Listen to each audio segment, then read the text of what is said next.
روز 17 دکبر سال جاری اساسگزار صلح و وحدت ملی پیشوای ملت پرزیدنت جمهوری تاجیکستان محترم امامعلی رحمان با رئیس شهر دوشنبه محترم رستم امامعلی در خیابان رودکی پایتخت بینای نو بانک دولتی امانتگذاری تاجیکستان امانت بانک را مورد بهره برداری قرار دادند. سرور دولت با شرایط‌های کاری و امکانیت‌های انشاءات نو از نزدیک شناس شده با کارمندان آن صحبت صمیمی انجام دادند. طور اطلاع داده شد بینای نوی امانت بانک با در نظر داشت طلبات معاصر بنیاد یافته در حدود آن شرایط زمانوی کار و خدمت رسانی فراهم آورده شده است. از جمله در داخل بنا 121 اتاق کاری جایگیر بوده برای 500 نفر کارمند دستگاه مرکزی و دیگر شعبه‌های خدمت رسانی بانک پیش بینی گردیده است.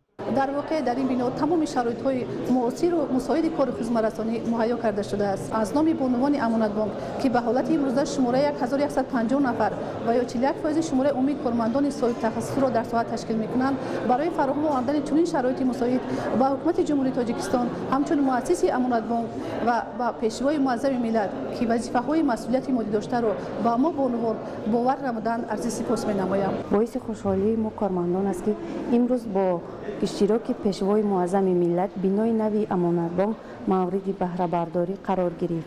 در این انشاءات معاصرترین شرایط برای کار و فعالیت فراهم بوده. در برابر همگی این امکانیت ها ما بانوان باز از آن نیروی الهام میگیریم که سرور دولت شخصا به ما زنها توجه خاصه دارد. در آشیانه اول بنا مرکز خدمت رسانی میزوجان و دپارتمنت پرداخت نفقه و کارت‌های پلاستیکی جایگیر شده است. باید تذکر داد که در برابر افتتاح بنا همچنین بانک دولتی امانتگذاری تاجیکستان امانت بانک به تازگی دستگاه چاپ و آماده‌سازی کارت‌های پلاستیکی را دسترس کرد که این امکانیت می‌دهد منبع در همین جا کارت‌های پلاستیکی آماده و دسترسی میزوجان کرده شود. ضمن بازدید به سرور دولت محترم امامعلی رحمان اطلاع دادند که اتاق‌های کاری کارمندان پورا با دستگاه و تجهیزات ضروری سوابی مجهز می باشد. داخل انشاءات و اتاق‌های کاری با در نظر داشت طلبات زمان معاصر و معیارهای بین‌المللی بانکداری بنیاد یافته همچنین بنا از تالار و مجلسگاه و اتاق‌های ملاقات و قبول مهمانان عبارت می باشد. از جمله بنای نو بنیاد دارای تالار برای نشست‌های مطبوعاتی و تالار خرد مجلسی بوده برای گذراندن همایش و چهاربینی یک تالار دیگر نیز با 200 جای نشست بنیاد یافته است. همزمان با در نظر داشت طلبات 4 اتاق مشورتی نیز ساخته شده است که با دستگاه‌های ضروری و عیانیت‌های کاری تامین می‌باشد. باعث افتخار ما کارمندان امانت بانک است که بنای نو با اشتراک به واسطه اساسگزار صلح و وحدت ملی پیشوای ملت پرزیدنت جمهوری تاجیکستان محترم امامعلی رحمان امروز افتتاح و مورد استفاده قرار داده شد. بنای نو دارای اتاق و تالارهای برهوا بوده برای فعالیت پرثمر بلند برداشتن سطح و صفت خدمت رسانی ها مساعدت می نماید. همه دستاورد و پیشروی های ساحه ما به شرافت دستگیری های به واسطه پیشوای معظم ملت میسر گردیده است.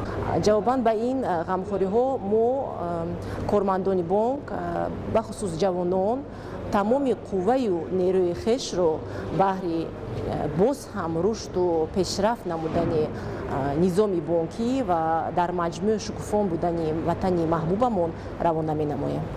جهت تامین بخطری بانک با 300 عدد کامرای معاصر نظارتی تامین بوده رفت فعالیت و آمد و رفت به طور قطعی زیر نظارت قرار دارد و در مجموع 7 اجرای تکنیکی در داخل انشاءات تازه بنیاد تشکیل گردیده است. اثنای شناسایی پیشوای معظم ملت محترم امامعلی رحمان همچنین از آثارخانه بانک که در آشیانه دهم بنیاد یافته است دیدن نمودند. در اینجا دستاورد و نتیجه های کاری امانت بانک که تاریخ بیشتر از 130 ساله دارد محفوظ داشته می شود. آثارخانه با اصول معاصر معماری بنیاد یافته همچنین برای گزاراندن کنفرانس های خرد در اینجا امکانیت فراهم آورده شده است. در همین جا رهبر دولت در کتاب مهمانان عالی قدر آثارخانه سایه دست گذاشتند. این همه دستاوردهای بزرگ از به دست آوردن استقلالیت دولتی و ثمره زحمت و مهنت اساسگزار صلح و وحدت ملی پیشوای ملت پرزیدنت جمهوری تاجیکستان محترم امامعلی رحمان است که ساحه بانک سال از سال رشد می‌یابد و جمهوری ما به بلندترین معیارهای اقتصادی و اجتماعی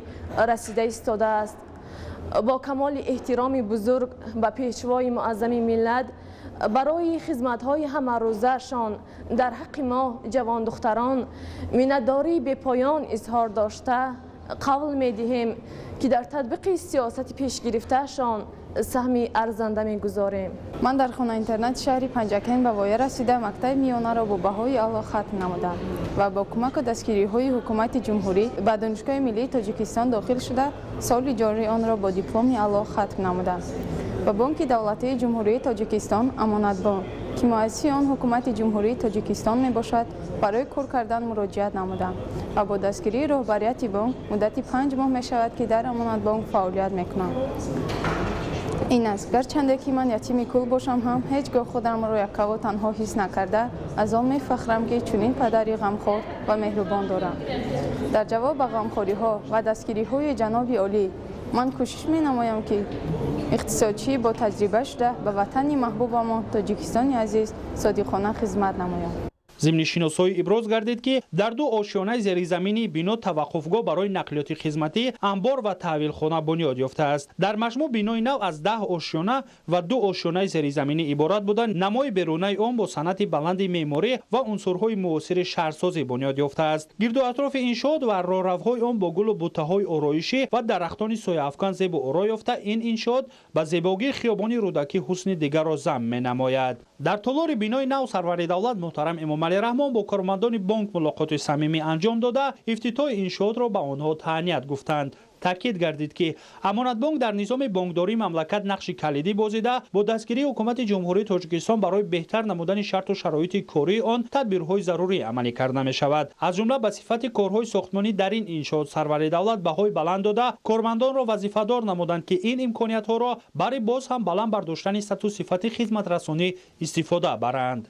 پیشوای ملت محترم امام علی رحمان با رهبریت بانک سپارش دادند که برای آسان نمودن دسترسی اهالی به واسطه‌های مالیوی، بلند برداشتن اعتماد مردم به بانک تدبیرهای دائمی اندیشیده با استفاده از تکنولوژی معاصر رقمی خدمت رسانی‌های نو را به طور وسیع به راه مانند و موقع این تشکیلات قرضی دولتی را باز هم استوارتر گردانند. کفالت دولتی برگرداندن پس‌اندازهای در امانت بانک گذاشته شخصان واقعی زمینه اساسی اعتماد مردم به بانک میباشد.